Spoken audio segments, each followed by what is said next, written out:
Inflation की calculation. देखो, inflation की कैलकुलेशन में हम पहले चीज समझते हैं प्राइस इंडेक्स। प्राइस इंडेक्स क्या होता है? किसी प्रोडक्ट का बेस ईयर में एक बेस ईयर सेट किया होता है, उस ईयर में क्या प्राइस था। बेस ईयर मैंने पहले अच्छे समझाया हुआ एक वीडियो में। बेस ईयर में उसका क्या रेट है, इसके बोलता हूँ पी बी, और जो प्रेजेंट टाइम में रेट है पी एस, इसको बोलते हैं पी एस। ठीक है, तो प्राइस इंडेक्स क्या होगा, पी एस को डिवाइड कर देंगे पी बी से, बेस ईयर में जो प्राइस है। ठीक है, मान लो बेस ईयर में 100 रुपये था, अब कितना हो गया, अब उसका हो गया लगभग 130 रुपये प्राइस हो गया प्रेजेंट ईयर में। ठीक है, तो प्राइस इस प्रोडक्ट, कोई भी प्रोडक्ट है एक्स, तो उस एक्स प्रोडक्ट का पी आई क्या होगा, पी आई हो गया प्राइस इंडेक्स। तो एक्स प्रोडक्ट का पी आई क्या होगा, प्राइस इंडेक्स क्या हो जाएगा, 130 डिवाइड 100 इक्वल टू 1.3। ठीक है, ये होगा इसका प्राइस इंडेक्स, मतलब कितना मल्टीप्लाई इंक्रीज हो रही है प्रोडक्ट। ठीक है, इसी को क्या बोलते हैं, प्राइस इंडेक्स। समझ में आ गया। प्राइस से एक बेस ईयर हमने सेट किया होता है, उस ईयर के अंदर उस प्रोडक्ट का क्या रेट है, उसे पीबी बोल दिया, और प्रेजेंट टाइम में प्राइस का रेट क्या है, उसे पीएस बोल दिया। फिर उनको डिवाइड कर दिया, पीएस को पीबी से डिवाइड किया, जो भी निकल गया उसे बोलेंगे प्राइस इंडेक्स। ठीक है, कोई एक्स प्रोडक्ट था जिसका बेस ईयर में प्राइस कितना था, 100 रुपये था, और प्रेजेंट टाइम में कितना है, 130 रुपये, तो उनको मल्टीप्लाई किया, तो ये एक्स प्रोडक्ट का क्या आ गया, प्राइस इंडेक्स कितना आ गया, 1.3 आ गया। समझ आ गई, इतना मल्टीप्लाई इंक्रीज हुई है प्रोडक्ट। ठीक है, तो ये था प्राइस इंडेक्स। अब इसमें और भी चीज़ें होती हैं। अब देखते हैं, प्रोड्यूसर मतलब फैक्ट्री से माल फैक्ट्री से निकल रहा है, तो वहाँ उसको प्रोड्यूसर होता है, प्रोड्यूसर या प्रोड्यूसर। उसके बाद माल कहाँ जाता है, होलसेलर के पास। ठीक है, होलसेलर क्या करेगा, फैक्ट्रियों से माल लेके आएगा, डब्ल्यू। होलसेलर के बाद कहाँ जाता है, रिटेलर के पास में, जो दुकानें हैं उसके पास कहाँ जाएगा, रिटेलर के पास।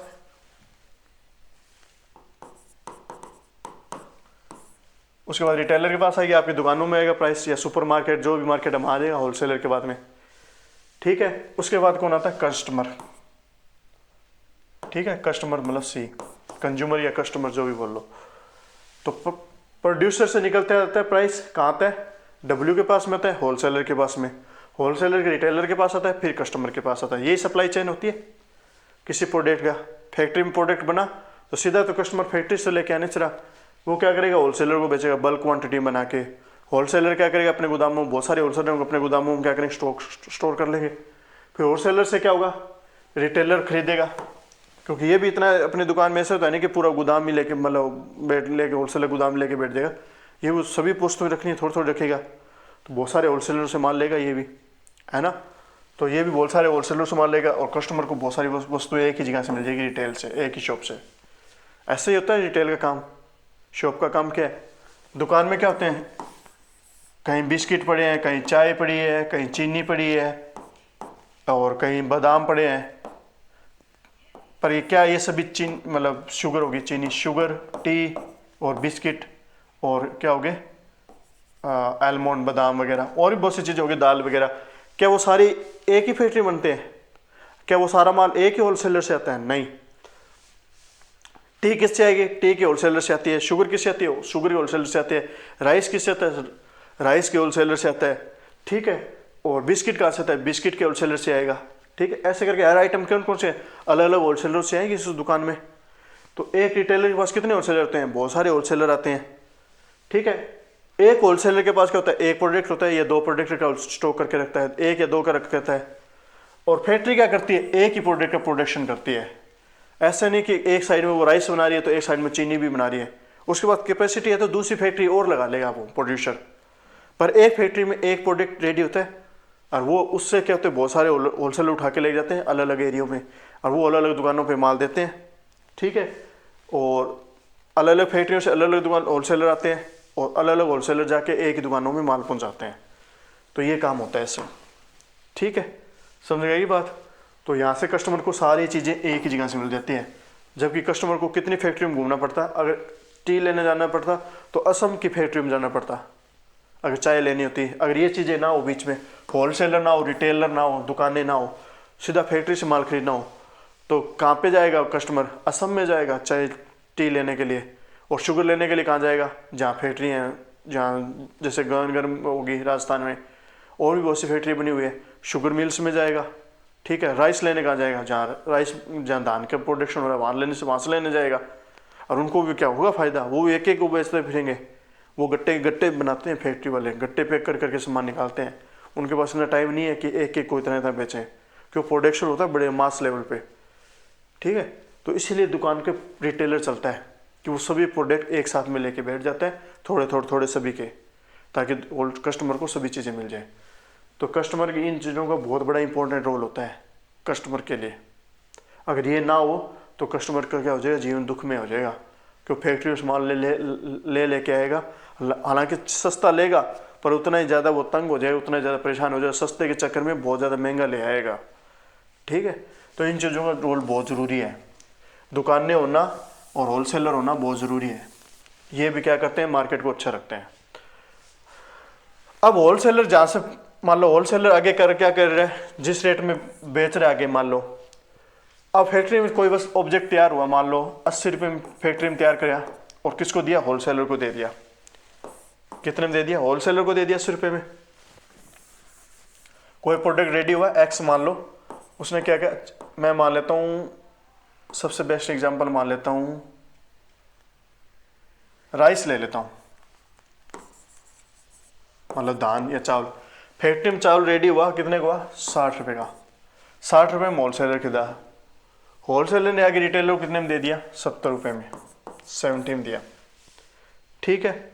और रिटेलर में क्या क्या, इसमें टैक्स वगैरह सारे लगते जाएंगे, सारे तो परिवहन में सारे ऐड होते हैं। और रिटेलर ने आगे कस्टमर को कितने में दे दिया? 100 रुपये में दे दिया, मान लो एज्यूम करते इतने में दे दिया, ठीक है। फैक्ट्री था 60 रुपये में, होलसेलर से निकला तो 70 रुपये में, और रिटेलर से निकला 100 रुपये में। इसे क्या कहेंगे? Customer price. और इसे क्या कहेंगे? Wholesaler price. इसे क्या कहेंगे? प्रोड्यूसर प्राइस, जो प्रोड्यूस कर रहा है। समझ आई बात? अब वही बात, बेस ईयर में होलसेलर का प्राइस कितना था, उसे मैं WB बोल देता हूँ, ठीक है। और लेटेस्ट ईयर में जो प्रेजेंट ईयर, उसे मैं WP बोल देता हूँ, प्रेजेंट ईयर में, ठीक है। तो WPI क्या आएगा? होलसेलर प्राइस इंडेक्स क्या आ जाएगा? प्रेजेंट ईयर में WP होलसेलर का प्राइस, और बेस ईयर में कितना? अब मैं ये कहता हूँ बेस ईयर में कितना था? बेस ईयर में ये था 20 रुपये, और ये था 30 रुपये, और कस्टमर को पड़ रहा था 40 रुपये, है ना। तो कितना हो गया? कैसे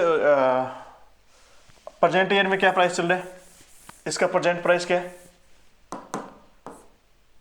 ये 70 रुपये क्या है? प्रेजेंट प्राइस है, WS है, WP है, और ये क्या है? WB है, बेस ईयर में, है ना। तो WP को किससे डिवाइड करेंगे? WB से, मतलब 70 से, 30 से, इसका जो भी निकल आए इसे क्या बोलेंगे? इसे क्या बोलेंगे? WPI, मतलब होलसेलर प्राइस इंडेक्स। ऐसे हो जाएगा कस्टमर के लिए CPI होता है, ठीक है। ऐसे ही हो जाता है प्रोड्यूसर के लिए PPI, ठीक है। समझ आ गया? प्राइस इंडेक्स अपने देख ही चुके हैं, वो होलसेलर के प्राइस इंडेक्स, तो वैसे कस्टमर के लिए प्राइस इंडेक्स, और वैसे इसके लिए प्राइस इंडेक्स। इसमें बहुत से ऑब्जेक्टिव शामिल किए जाते हैं। होलसेलर में क्या जाता है? सेवाएं शामिल नहीं होती। प्रोड्यूसर होता है, डॉक्टर हो गया, वो प्रोड्यूसर कर रहा है, सेवाएं दे रहा है। पर होलसेलर प्रोड्यूस करता है, डॉक्टर की सेवाएं खरीद के ला के कहीं देता है क्या? नहीं देता ना। कंज्यूमर डायरेक्टली डॉक्टर के पास जाता है ना। तो इसमें क्या सेवाएं, इसमें क्या होगा? सर्विस ऐड नहीं होती। W के अंदर क्या होती है? होलसेलर के पास में क्या होती है? सर्विस ऐड नहीं होती। जबकि इसमें सर्विस होती है। इसमें क्या होगी? सर्विस भी होंगी और प्रोडक्ट भी होंगे। और इसके अंदर क्या होगा? सर्विस हो जाएंगी और प्रोडक्ट भी हो जाएंगे, ठीक है। इन दोनों में क्या होती है, ये दोनों ऐड हो जाती है, सर्विस और प्रोडक्ट मतलब दोनों ऐड हो जाती है।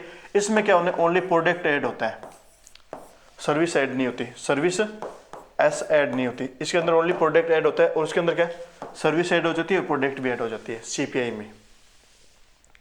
समझ में आई? सीपीआई समझ में आया, डब्ल्यूपीआई समझ में आया, पीपीआई समझ में आ गया।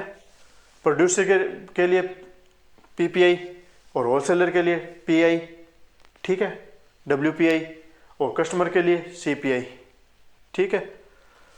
आगे नई योजना में ये चल रहा है कि हम इसको लाएंगे, इसको उठा रहे हैं। इस वर्तमान में वर्तमान में कौन सी अवधारणा चल रही है, कौन सा कॉन्सेप्ट चल रहा है? डब्ल्यूपीआई को देखती है सरकार, पीपीआई को नहीं देखती, ठीक है। कुछ लोग कहते हैं कि सीपीआई को आगे करो क्योंकि कस्टमर के पास ही पता चलता है कितनी महंगाई हो, कितनी इन्फ्लेशन कैलकुलेशन में किसको उठाओ कि सीपीआई को उठाओ, उसमें पता चलेगा महंगाई हुई कितनी हुई, कितने घटाई हुए। कुछ लोग कहते हैं नहीं हम प्रोड्यूसर में देखते हैं कितना उसको हुआ है, पीपीआई इंडेक्स देखो, होलसेल इंडेक्स को मत देखो, ठीक है। होलसेल प्राइस इंडेक्स में कुछ मतलब सर्विस ऐड नहीं होती इसलिए, ठीक है। तो प्रेजेंट टाइम में कौन सा चल रहा है? ये चल रहा है जीडीपी कैलकुलेशन करने, वो क्या है, इन्फ्लेशन की कैलकुलेशन कहाँ से की जाती है? डब्ल्यूपीआई से की जाती है। इसमें ओनली प्रोडक्ट की इन्फ्लेशन देखी जाती है पर सर्विस की इन्फ्लेशन नहीं देखी जा रही। मान लो डॉक्टर की फीस पहले कितनी थी, बेस ईयर में 50 रुपये थी, आज डॉक्टर की फीस 300 रुपये होगी, तो इसका प्राइस इंडेक्स कौन बताएगा? ये डब्ल्यूपीआई नहीं बताता, इसका प्राइस इंडेक्स पीपीआई बताएगा या कस्टमर सीपीआई बताएगा, ठीक है।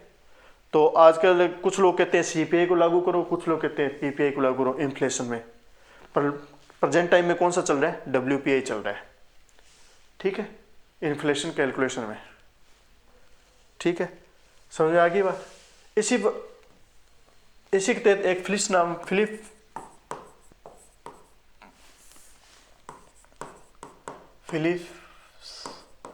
कर्व आता है, एक फिलिप्स कर्व क्या कहता है, वही बात बता दी मैंने।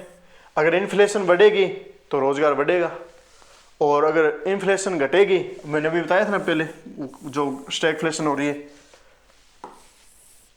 स्टैगफ्लेशन और डिफ्लेशन बताया। अगर मतलब महंगाई घट रही है तो रोजगार क्या होगा? डिमांड घटे, महंगाई घट रही है तो डिमांड घटेगी, डिमांड घटेगी तो बेरोजगारी आएगी। इन्फ्लेशन इंक्रीज हो रही है, इन्फ्लेशन क्या हो रही है? इंक्रीज हो रही है, तो डिमांड इंक्रीज हो रही है, डिमांड इंक्रीज हो रही है तो क्या होगा? रोजगार, एम्प्लॉयमेंट बढ़ेगा। तो एम्प्लॉयमेंट के साथ या बेरोजगारी के साथ इसने क्या किया?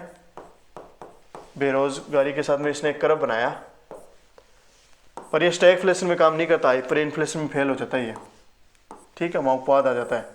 स्टैगफ्लेशन में क्या होगा? तब भी डिमांड घट जाती है। ये कहता है कि प्राइस महंगाई बढ़ने पे क्या होगा? रोजगार बढ़ेंगे, पर जब स्टैगफ्लेशन आ जाता है ना तब रोजगार नहीं बढ़ते, आपने देख ही चुके हैं। इसका कर्व ऐसे होगा, ये होगी क्या होगी? इधर क्या होगा?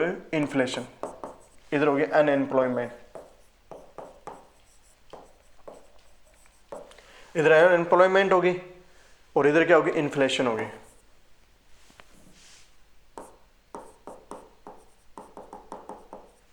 समझ आएगी? इधर इन्फ्लेशन ज्यादा तो अनएम्प्लॉयमेंट, बेरोजगारी कम, इन्फ्लेशन कम तो बेरोजगारी ज्यादा। समझ आई बात? ये फिलिप्स ने बोला है। पर जब स्टैगफ्लेशन की कंडीशन आ जाए, जब हाइपर इन्फ्लेशन आ जाए, तब फिलिप्स कर्व फेल है। तब अपने देख चुके हैं, तब डिमांड तब भी नहीं बढ़ती, सैलरी क्या से दें, जो बहुत ज़्यादा रेट कर दिया, जो प्रोडक्ट बिक रहे थे वो बिकने बंद हो जाएंगे, फिर सैलरी बढ़ने की बजाय घटेगी या वर्करों की नौकरी जाएगी। समझ आएगी बात? तो समझ आई? ये फिलिप्स कर्व ने ये बोला इसके अंदर, ठीक है। तो ये लगभग अपना था इसमें सारा इन्फ्लेशन का डिटेल, ठीक है। आगे हम शुरू करेंगे इसकी पॉलिसीज वगैरह, इन्फ्लेशन कंट्रोल कैसे करते हैं। इन्फ्लेशन कंट्रोल करने के लिए आरबीआई देख लिया, दोनों ने मिलकर काम किया है। Okay, thank you, best of luck.